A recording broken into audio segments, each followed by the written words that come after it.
Very hard for the passage of SUNY 2020 and actually wanted more for his district in this bill is Senator Mark Grisanti. The Buffalo area Republican is joining me from the Queen City. Thanks very much for your time, Senator. How are you?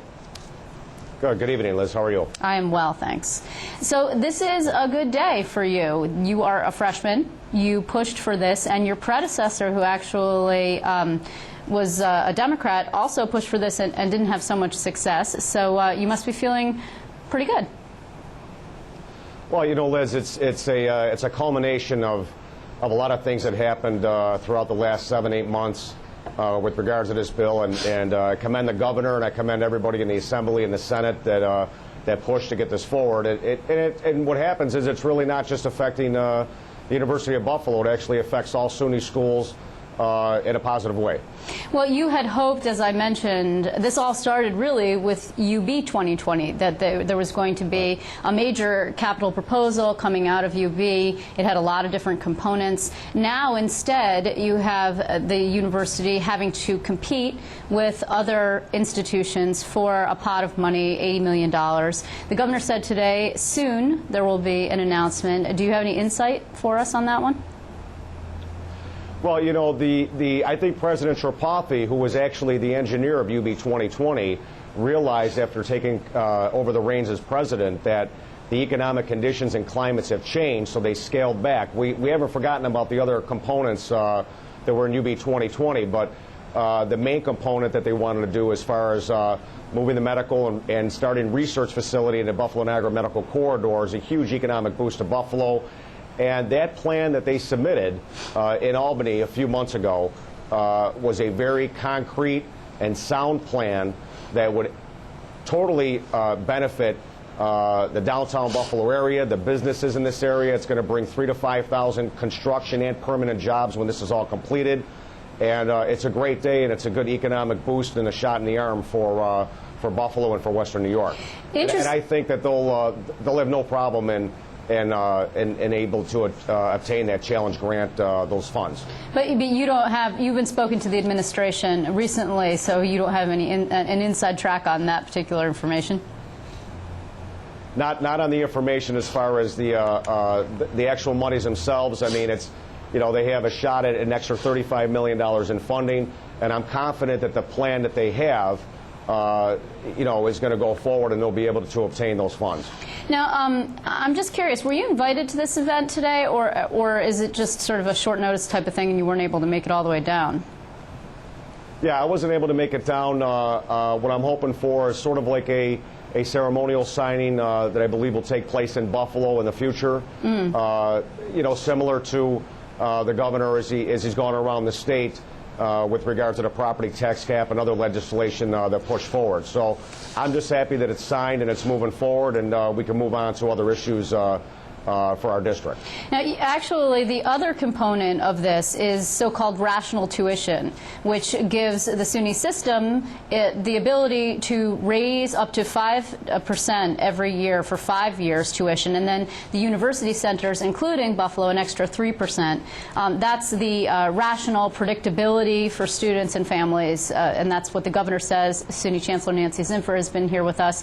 Interestingly, though, today the governor was asked what happens after that 5 years ends, and he said, I don't know. I mean, are you concerned about that? Why not try and make this longer? 5 years is obviously gets a student through his or her education, but it's not a long time.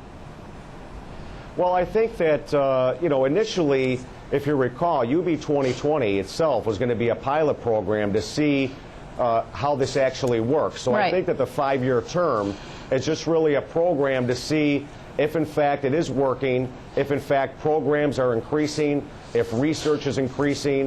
You know, the need-based students are protected under this particular bill, and I think once that is shown and proven that it is an economic shot across the state, and in particular areas such as Western New York that need this economic boost, I think that would probably continue forward.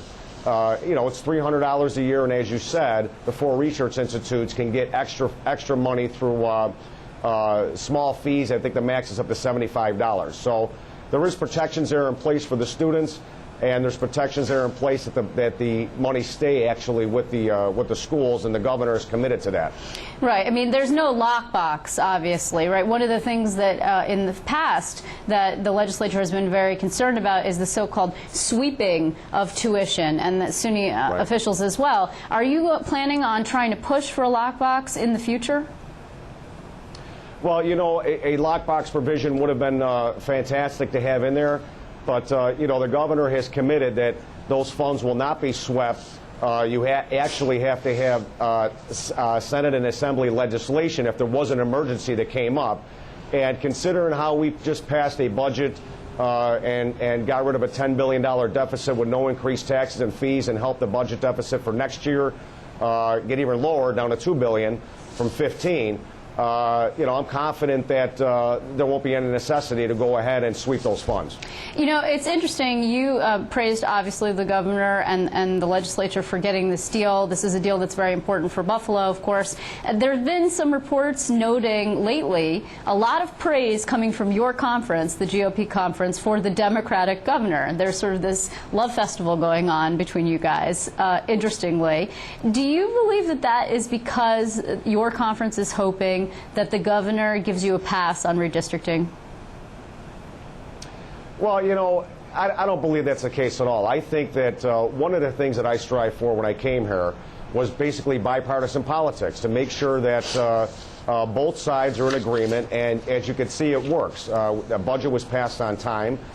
Tremendous legislation was done in the past, this past session, and you know, I think people are seeing the infant stages of New York once again being not only open for business, but the politicians being able to work together to solve these difficult issues. You know, Liz, as far as redistricting goes, you know, wherever the lines are going to be drawn, they're going to be drawn. It really makes no difference to me. Well, I mean, you have one of the most Democratic districts in the state. You are a Republican. You used to be a Democrat. You won, nevertheless, in that district. I mean, I know that there are, you may not be concerned, but some of your colleagues are concerned. They would like you to stick around. They need your seat. And the governor says he'll veto anything that isn't independent, quote unquote, what not quite certain exactly what that means. You have ruled out running as a Dem, or you have not? You know, Liz, I've learned, you know what, to just leave everything on the table and not make any commitments on certain issues one way or the other. Okay, because it seems to me that you might be more successful if, in fact, you went back to your old registration, but then agreed perhaps to sit with the current GOP majority. I mean, that's how it ended up last year, where you know, I was a Democrat, ran on a Republican line, and was successful. And I stated at that time that whoever was going to give the best chance for myself to bring what is needed back here in Western New York in the 60th district, that's who I would caucus with. And you know, it was a good decision, because what happened in this particular term, as I said, with you know, UB 2020 in conjunction with New York SUNY 2020 going forward, and other issues that affect this area. We're getting noticed here in Western New York, and our Western New York delegation, we meet regularly and we get together, and it's bipartisan politics, just trying to get things done for this area. So, you know, what I mean about redistricting is that, you know, you're never going to redistrict this particular 60th district into all Republicans. It's absolutely impossible. No. But I think that you know, people, as I said before, I don't really, you know, it doesn't matter if there's an R, a C, a D, or an I after my name. You know, if you like what I'm doing and we're getting things done for this area, and you know, which in my opinion was not done in the past, then hopefully people continue to vote for me. And if they don't like what I'm doing, they're not going to vote for me. So for me, redistricting, wherever the lines are, I'm just going to put forth out there what we've done and what we accomplished in this legislative session, and what I continue to hopefully accomplish next year in the next session. We're almost out of time here. I just want to ask, have you spoken at all to the governor regarding your vote on gay marriage, and whether or not he will be supportive of you come 2012? You know, I haven't talked to him about that at all. He was actually here for the regional council meeting at Roswell, and we talked basically about how the regional councils were going to be set up. We were talking with Lieutenant Governor Duffy and some of the Western New York delegation, and the issue never came up. you know, I didn't make that decision or that vote for politics at all. I didn't get any promises for doing anything like that. It was basically a balance and a right decision on balancing rights and the religious exemptions, and that's basically what it boils down to, is why I voted for it. Because now, of course, it's being challenged in court, not your particular vote, the law itself. Right.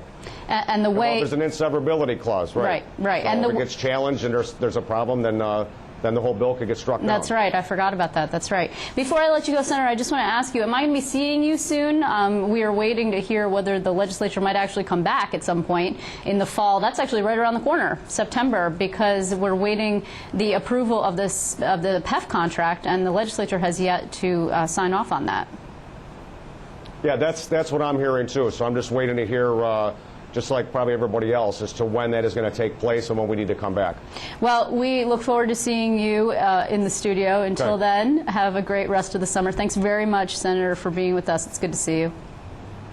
Okay, thanks, Liz. Have a good evening.